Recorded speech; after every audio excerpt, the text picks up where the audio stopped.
பகவத்கீதை 3ஆம் அத்தியாயம் கர்மயோகம். கண்ணன் உரைத்த கர்மயோகம் இது. தொழிலின் மேன்மை தூய்மை உரைப்பது. உடம்பெடுத்தாரல்ல உய்தல் வேண்டுமேல் ஏதும் ஓர் தொழில் இயற்றுதல் கடமை. துறைதோறும் தோய்ந்து நின்றாலும் புலன்கள் தொழிலிலே புகுவது இயற்கை.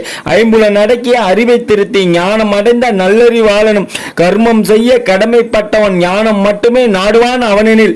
பாமரர் கூட்டமும் பண்டிதர் கூட்டமும் அவனை நம்பி அவன் வழி சென்று ஞான துறைதனை நாடிடுவார்கள். அதனால் அவர்கள் அழிவருவார்கள். தொழிலை இழந்து சோம்பல் எய்துவார். ஞானமும் இழந்து நலிந்தே அழிவர். ஞானி ஓர் கர்மம் நடத்துவானெனில் இகத்தினில் அவன் ஓர் இலக்கணமாவான். கண்ணன் உரைத்த காரிய யோகம் கர்ம யோகமாய் கனிந்தது இங்கே. அர்ஜுனன் சொல்கிறான், ஜனார்த்தன, செயலை காட்டிலும் அறிவே சிறந்தது என்பது உனது கொள்கை என்றால் இந்த கொடுமையான காரியத்தில் என்னை புகுத்துவானேன்? நீ குழப்புகிறாய், எனக்கு புரியாத வண்ணம் பேசுகிறாய், என் புத்தியை மயங்க செய்கிறாய். எது சரி எது தவறு என்பதை ஒரே வார்த்தையில் சொல்ல மாட்டேன் என்கிறாய். இப்போது ஒரே வார்த்தையில் சொல், எனக்கு எது நன்மை தரும்? பகவான் சொல்கிறார், பாபமே இல்லாத அர்ஜுனா, இந்த உலகத்தில் மனிதன் செய்ய வேண்டிய 2 வகையான தவங்கள் முன்பு என்னால் சொல்லப்பட்டன. ஒன்று தத்துவ ஞானிகள் அறிவு நிலையால் எய்துவது, இன்னொன்று கர்மயோகிகள் தாம் செய்யும் தொழிலின் நிலையால் எய்துவது. ஒருவன் தொழிலை செய்யாமல் இருப்பதால் செயலற்ற நிலையை அடைந்து விடுவதும் இல்லை, இன்னொருவன் துறவியாவதால் ஈடேறுவதும் இல்லை. ஒருவன் தொழில் செய்கிறானோ இல்லையோ ஒரு கணமும் அவன் இயங்காமல் இருப்பதில்லை. அவனுக்கு இயற்கையில் உள்ள குணமே அவசரமாக தொழில் புரிய வைக்கிறது. அவன் மட்டுமல்ல, எல்லா உயிர்களுமே. தொழில் புரியும் உணர்ச்சியை அடக்கி கொண்டு புலன் உணர்ச்சியை மனதிலே கிளப்பி கொண்டிருக்கும் மூடன் ஒழுக்கம் உடையவன் போல் தோன்றும் போலி. அவன் நடத்தைக்கு பெயர் பொய்யொழுக்கம். அர்ஜுனா, புலன்கள் மனதால் இழுக்கப்படாமல் மனதால் புலன்களை கட்டுப்படுத்தி எவன் கர்மயோகம் என்னும் தொழில் நிலையில் ஈடுபடுகிறானோ அவன் சிறந்தவன். உனக்கு எந்த தொழில் விதிக்கப்பட்டிருக்கிறதோ அதை செய், அதில் பாவமே இல்லை. தொழிலை செய்யாமல் இருப்பதை விட ஏதாவது ஒரு தொழிலை செய்வது சிறந்தது அல்லவா? ஒரு தொழிலும் இல்லாமல் இருப்பதால் இந்த உடம்பே உனக்கு பாரமாக போய்விடும். பற்றில்லாமல் செய்யப்படும் தொழிலை தவிர மற்ற தொழில்கள் எல்லாம் மனிதனுக்கு விலங்கு. ஆதலால் அர்ஜுனா, பற்றை விட்டுட்டு எந்த தொழிலையும் ஈஸ்வர கடமை என்று கருதி செய்.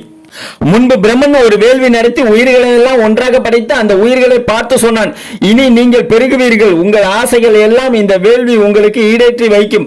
ஆகையால் தேவர்களை எண்ணுங்கள், தேவர்கள் உங்களை எண்ணட்டு. இப்படி பரஸ்பரம் ஒருவரை ஒருவர் நினைத்துக் கொள்வதால் சிறந்த நன்மையை அடைவீர்கள். எந்த தேவர்களை மனதில் எண்ணி இந்த வேள்வியை செய்தோமோ அந்த தேவர்கள் உங்களுக்கு விரும்பிய சுகங்களை எல்லாம் தருவார்கள். அவர்களுக்கு ஏதாவது கைமாறு செய்யாமல் அவர்கள் கொடுப்பதை உண்பவன் திருடன். வேள்வி செய்து அதில் மிஞ்சுகிற உணவை உண்ணும் நல்லவர்கள் எல்லா பாவங்களில் இருந்தும் விடுதலை அடைகிறார்கள். தனக்காக மட்டும் உணவு சமைக்கும் பாவிகள் அந்த உணவை சாப்பிடுவதில்லை, பாவத்தையே சாப்பிடுகிறார்கள். உணவினால் உயிர்கள் வாழ்கின்றன, மழையினால் உணவு தோன்றுகிறது. வேள்வி செய்வதால் மழை வருகிறது. வேள்வி என்பது செய்கையில் இருந்து பிறப்பது. செய்கை எல்லாவற்றுக்கும் மூலமாகிய பிரம்மத்தில் இருந்துதான் தோன்றுகிறது. பிரம்மம் என்பது அமிர்தத்தில் தோன்றுகிறது. ஆகவே எங்கும் நிறைந்த பிரம்மம் எப்போதும் வேள்வியில் நிலை பெற்றது. இப்படி சுற்றி கொண்டிருக்கும் ஒரு சக்கர வட்டத்தை பின்பற்றாதவன் வெறும் பாவி, வெறி பிடித்தவன். அர்ஜுனா, அவன் வாழ்க்கை வீண். தன் வரைக்கும் திருப்தி அடைகிறவன், தன் வரைக்கும் மகிழ்ச்சி அடைகிறவன் எவனுக்கும் தொழில் இல்லை. அவன் செய்கிற செய்கையில் லாப நஷ்டம் இல்லை. காரணம், அவன் யாரோடும் ஒட்டி உறவாடுவதில்லை. எவ்வித பயனையும் கருதி அவன் எந்த உயிரையும் சார்ந்து நிற்பதில்லை. ஆதலால் எப்போதும் பற்றுதலை விட்டு செய்யக்கூடிய தொழில் எதுவோ அதை செய்து கொண்டிரு. பற்றில்லாமல் தொழிலை செய்கிறவன் தான் பரம்பொருளை அடைகிறான். ஜனகனன் முதலானோர் தங்கள் செயல் திறமையாலே சித்தி பெற்றார்கள். உன் நன்மையை மட்டுமல்ல உலக நன்மையை கருதி நீ தொழில் புரிவது நல்லது.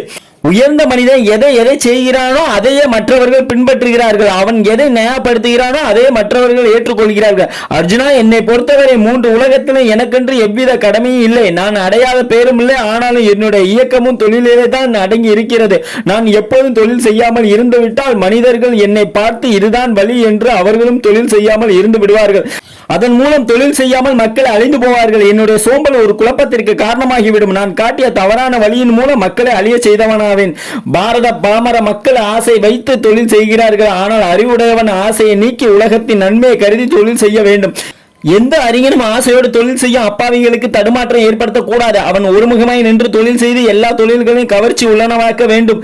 இயற்கையின் வசதிகளாலும் தூண்டுதலாலுமே எல்லா தொழில்களும் நடக்கின்றன. ஆணவத்தால் மதிமயங்கியவனே தான் செய்ததாக நினைக்கிறான்.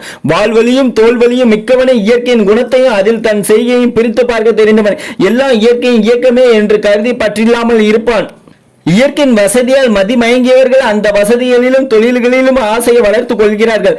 சிறுமதி கொண்ட அந்த மூடர்களை கற்றறிந்த அறிஞர்கள் கஷ்டப்பட வைக்க கூடாது. நீ எதை செய்கிறாயோ அதை எனக்கு காணிக்கையாக்கிவிடு. அது உன்னுடையது என்பதை மறந்துவிடு. மனக்குழப்பம் இல்லாமல் போர் செய். என்னுடைய சாஸ்வதமான இந்த கொள்கையை யார் அக்கறையோடு ஐயத்துக்கு இடமின்றி பின்பற்றுகிறார்களோ அவர்களும் தொழில்களில் இருந்து விடுபடுகிறார்கள். யார் இதை பின்பற்றாமல் விடுகிறார்களோ அல்லது சந்தேகப்படுகிறார்களோ அவர்கள் அறிவை இழந்தவர்கள், அழிய பிறந்தவர்கள் என்பதை தெரிந்து கொள். அறிவுள்ளவன் கூட தன் இயல்புக்கு தக்கபடியில் தான் நடக்கிறான். எல்லா உயிர்களுமே இயற்கையின் நியதிப்படிதான் நடக்கின்றன. அவற்றை அடக்க முடியாது. ஒவ்வொரு புலனுக்கும் அதன் நுகர்ச்சியிலே விருப்பு வெறுப்புகள் இருக்கின்றன. அந்த விருப்பு வெறுப்புகளை ஒருவன் கட்டுப்படுத்தாவிட்டால் அவையே அவனுக்கு பகையாகிவிடும். பிறருக்கு செய்கின்ற செம்மையான தர்மம் உயர்வானது. சுய தர்மம் அந்த அளவுக்கு உயர்வற்றதுதான். ஆயினும் சுய தர்மமே சிறந்தது, சரியானது. சுய தர்மத்தை செய்வதில் ஒருவன் இறந்து போனாலும் நல்லதே. பிறருடைய தர்மங்கள் சமயங்களில் சஞ்சலத்தை விளைவிக்கும். அர்ஜுனன் கேட்கிறான், விஷ்ணுகுல தோன்றலே கண்ணா, மனிதன் விரும்பாவிட்டாலும் அவனை தூண்டி வழியை கொண்டு போய் நிறுத்தி பாவம் செய்ய வைப்பது எது?